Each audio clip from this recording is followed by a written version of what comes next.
So after I attended the Summer Institute, there were a number of really specific changes I went back and implemented right away. For example, we had filmed ourselves teaching and brought those videos to the Institute and showed them to one another and gave one another thoughtful, critical feedback, which I really valued. And I actually took that back to our Harkness English classroom at the American School in London and filmed for the students a few Harkness discussions. And then we would watch those and reflect on our practice in terms of our speaking and listening as we explored texts. And so in a really specific, basic way, I drew on some of the things we had tried and learned at Kling1. The biggest takeaways for me that I hadn't really thought about was the concept of a growth mindset. I think before I had thought of educational winners and losers, and it was really revolutionary for me to think about learning and as something that can be done lifelong. And I know that sounds weird coming from a teacher, that they might not have considered that, but looking at intelligence as something that could be developed no matter where people started.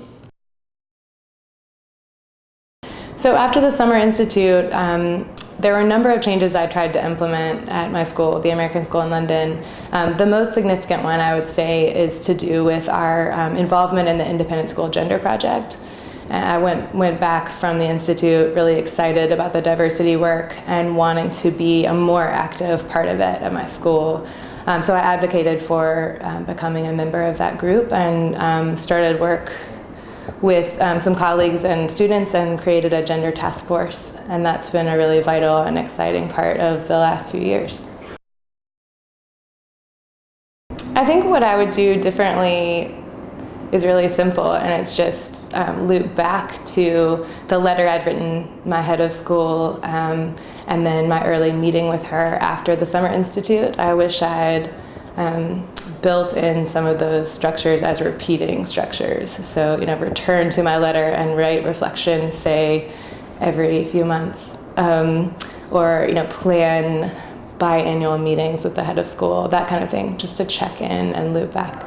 I might push just a little bit harder. I was a younger teacher then, and I was more prone to get in line rather than to be a little bit more of an agitator. And so I think if I were to be back there now with my 6 more years of experience, I would definitely agitate more, because I would be confident in myself and confident in the direction that the school needed to head.